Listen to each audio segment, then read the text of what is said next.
Hello bachcho, let's read the question. And here the question says, in the given figure shows a diagram match representation of organismic response.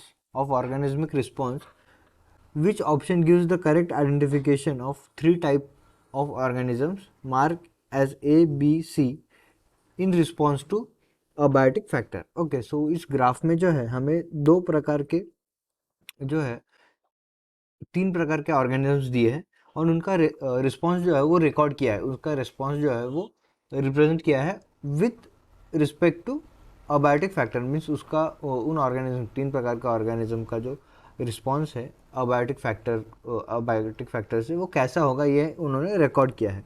और हमें identify करना है कि A B C, यहाँ पे जो A B and सी है ये क्या है। ओके, एंड इंटरनल लेवल दिए हैं एंड एक्सटर्नल लेवल दिए हैं। यहाँ पे इंटरनल लेवल मीन्स बॉडी का internal environment and external level means abiotic factor के चेंज होने का लेवल। ओके, सो इस क्वेश्चन का जो की कंसेप्ट है वो हमारे पास हो जाएगा होम्योस्टेसिस।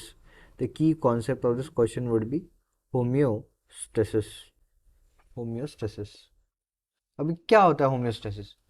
ओके, होम्योस्टेसिस जो है ये एक बॉडी की प्रोसेस होती है जिसकी वजह से बॉडी का जो इंटरनल एनवायरनमेंट है वो कांस्टेंट रहता है। It is a process in which body maintains the constant internal environment. Body का जो इंटरनल एनवायरनमेंट है विथ इरिस्पेक्टिव टू बाहर क्या चल रहा है, बाहर का एनवायरनमेंट कैसा है, उससे कोई लेना देना नहीं है बॉडी के इंटरनल एनवायरनमेंट। और ये प्रोसेस की हेल्प से जो है वो इंटरनल एनवायरनमेंट जो है वो कांस्टेंट रहता है without concerning external environment. External environment कैसा है, ठंडा है, गर्म है, उससे बिना कंसर्न किए इंटरनल एनवायरनमेंट को मेंटेन रखने के प्रोसेस को जो है वो होम्योस्टेसिस कहा जाता है। अभी सारे ऑर्गेनिज्म जो है वो होम्योस्टेसिस नहीं मेंटेन कर पाते क्योंकि होम्योस्टेसिस इंटरनल एनवायरनमेंट कांस्टेंट रखने के लिए, ज़्यादा ठंडा नहीं ज़्यादा गर्म नहीं, ऐसा कांस्टेंट रखने के लिए जो है वो बहुत ज़्यादा एनर्जी का कंजम्पशन होता है। एंड सारे ऑर्गेनिज्म जो है ये एनर्जी कंजम्पशन अफोर्ड नहीं कर पाते।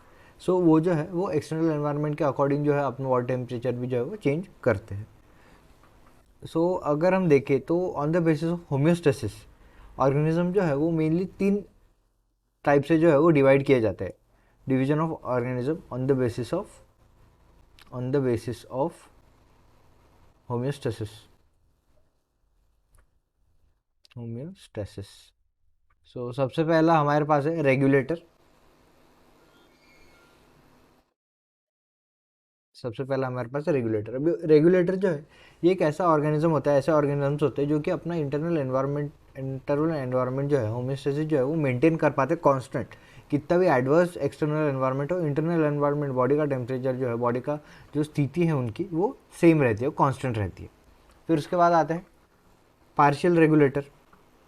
पार्शियल रेगुलेटर, अभी पार्शियल रेगुलेटर ऐसे ऑर्गेनिजम्स, ऐसे एनिमल्स जो कि अपना जो होम्योस्टेसिस है दे उनका होम्योस्टेसिस मेंटेन कर पाते बट एक सर्टन लेवल तक।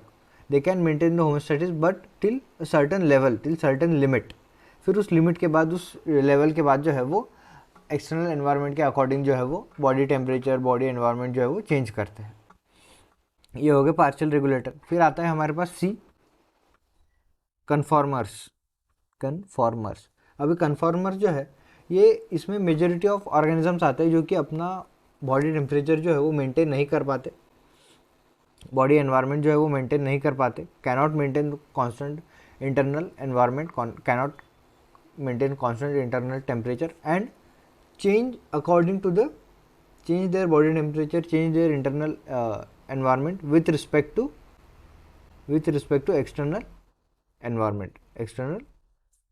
Okay, so these are the three types of organism on the basis of homeostasis. अभी हमें ए अगर देखें तो ए जो है, देखिए अगर पूरे ग्राफ में ए जो है वो कॉन्स्टेंटली चेंज हो रहा है, कहीं पे भी वो कांस्टेंट नहीं है with respect to external environment, उसका इंटरनल एनवायरनमेंट जो है वो चेंज हो रहा है। सो ए जो है ये हमारे पास हो जाएगा conformer.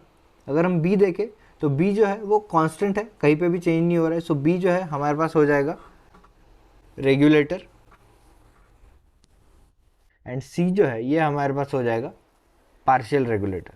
C will have partial regulator. Okay, so the final answer of this question would be option C. I hope you understood it well. Best of luck. Thank you.